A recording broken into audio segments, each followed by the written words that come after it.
Hi, and welcome to another edition of Inspired Messages Monday, and it's March, which is fantastic. So, quite a lot happening this month, and so I hope you're comfortable for a few minutes whilst I go through what's coming up in the messages and in the stars for the month of March.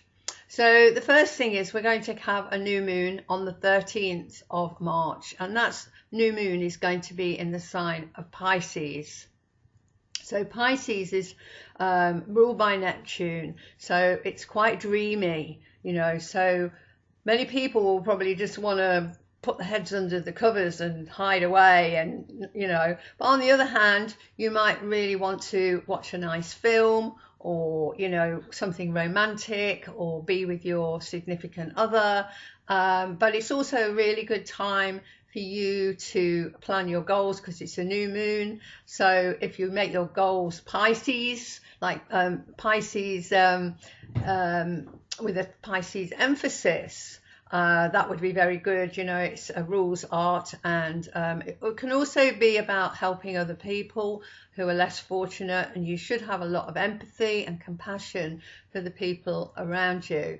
It might be that we feel we need to surrender to what must be, to fate maybe. You might feel that it's a very restless energy. You may be lost, confused, unsure of where to go and what to think. And what to do. And so all these may be, happening at the same time. All these feelings may come and go because Neptune, which rules Pisces, is very kind of nebulous and wishy-washy.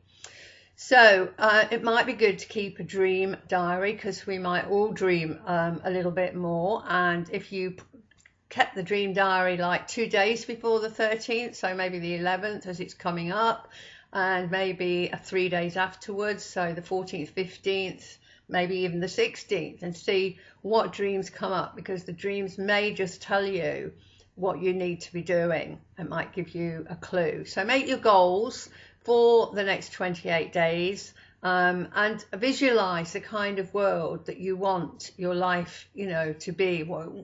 How do you see after what's happening around us, when we start to rebuild the world? What do you want to see in that world? And obviously it's got to be much more positive, with a lot more community spirit and a lot more love and a lot more helping, and this new moon will help that.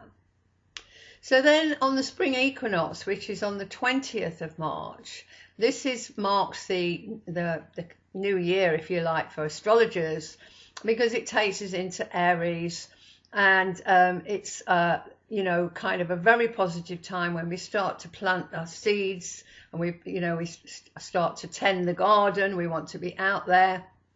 So it's a very kind of a time of initiating things, starting things, okay?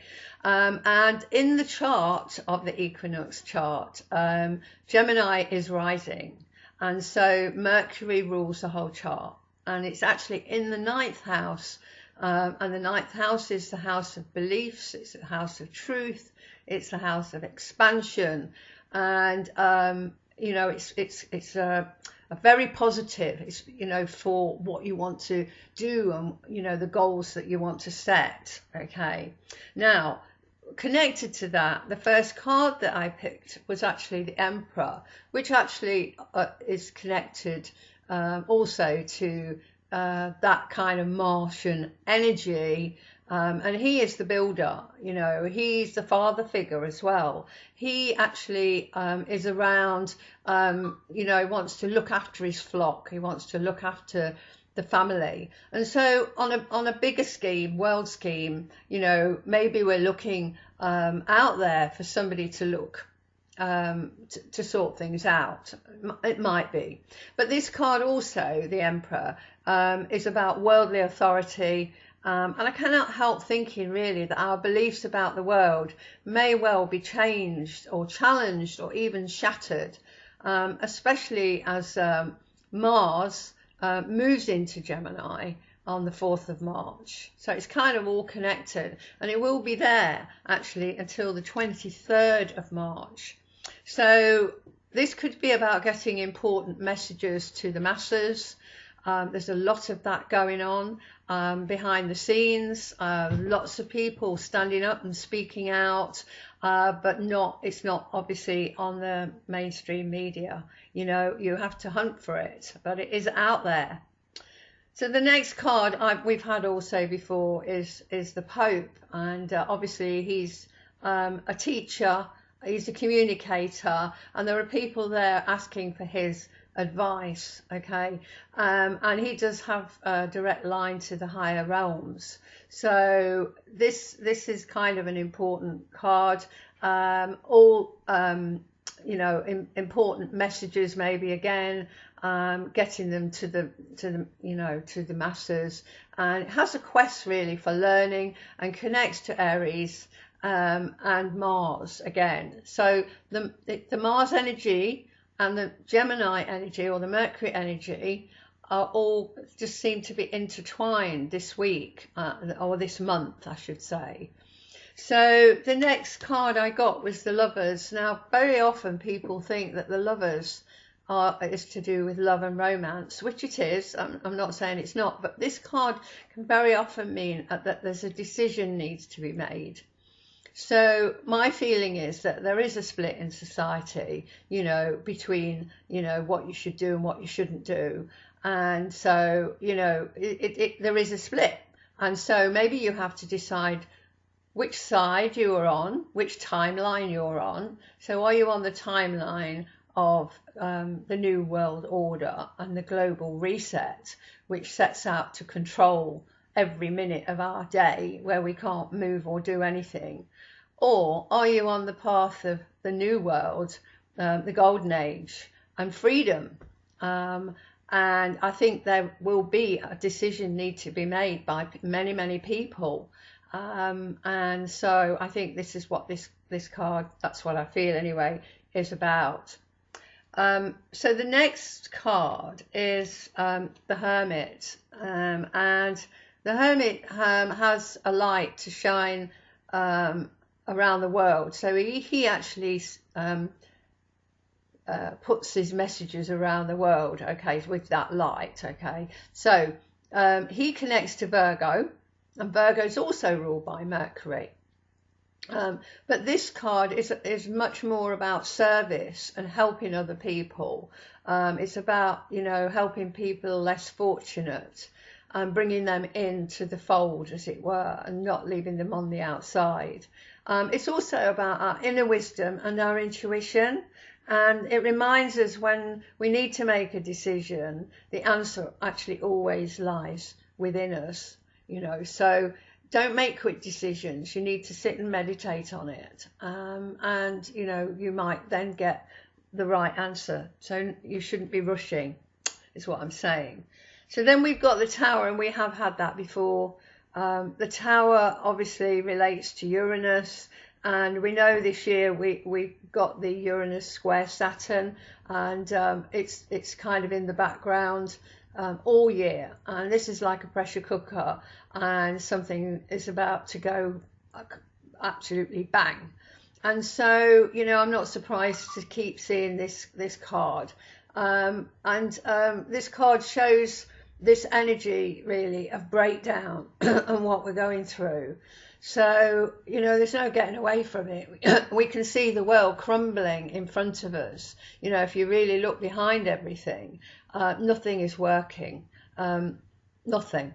So, you know, the health service, the banking system, you know, the schools, nothing is working. You might think it is, but I can assure you it's not. But we won't go into that. You do need to do your own research. So then the next card we have is the Moon. And we haven't actually seen that before. Now you can see that the towers are now, there's two of them, and they're now straight, you know, they're rebuilt, and there's two dogs on there as well. The Moon is actually ruled by Cancer, the sign of Cancer, and it is very emotional and emotive. But I think it's also connected, this card, to confusion again, and maybe lies, secrets, hidden enemies, and confusion, as I said. And again, this card asks you to use your intuition when making the right decisions. So don't make a decision unless you've really thought about it. Okay, so the last card is the Empress, and the first card we had was the Emperor. This is the Empress, and these always go together. So it's actually great to see them in a, coming out together. So the Empress has the ideas, and the Emperor puts them into action, basically, because he's the builder. She's a communicator as well, and she's very creative. For me, she's about the feminine energy, because we've had a lot of male energy that's got us into lots of trouble, and so we need this yin energy to take us forward, the divine feminine, if you want to call it that. It's about light and dark. What's going on is about yin and yang, light and dark, good and evil. And I feel that this it represents the fact that the light is going to win. This yin energy, the feminine energy, is the way forward for all of us. So I think it's not about getting angry. It's about being gentle. It's about being kind. Kindness is what is missing. If you have a bit of kindness shown you, it means an awful lot. So be kind, and others will be kind back to you. Yeah, and make sure you make decisions, with a lot of consideration, using your intuition, and try to make your decision of which way you are going in the new world, which way. Because you might have to stand up. We've got a lot of Mars energy here, and you might have to stand in your own truth, and that might be a bit uncomfortable. It's not easy. I mean, it's not easy for any of us to stand up for what we believe in and not be pushed around and not be bullied. So this is an important time in history. It's an important time in this year. Obviously we are going into Aries energy, as I said, on the 20th, and that is very much about, Mars rules Aries, it's god of war, and we don't want that. We want to be standing in our own truth. We want to be initiating new things, but we want to, be on the side of the gentle side of it, firm, and I'm going to do it like this, and nobody's going to push me around, but not in a way that's confrontational. Okay, so if you don't take my newsletter and you want it, please sign up for it on my website, which is astrologysue.com, and I will send it to you, because I always put different things in the newsletter to what I say on this video. And I am on Facebook. That's Astrology Sue Fletcher. If you need me and you want to speak to me, please get in touch. That's why I'm here. That's why I'm doing what I'm doing. And the affirmation is the same, because I do feel it's very, very important, this affirmation. So hand on heart, every day, I am a sovereign being with a sovereign soul, standing in my own truth of what is right and just. I am a sovereign being with a sovereign soul, standing in my own truth of what is right and just. So have a great March. I think there's going to be a lot happening in March, and I look forward to speaking to you again at the beginning of April. Enjoy the solstice, the equinox on the 20th, and remember the new moon on the 13th. And I will see you very soon. So bye for now. Bye bye.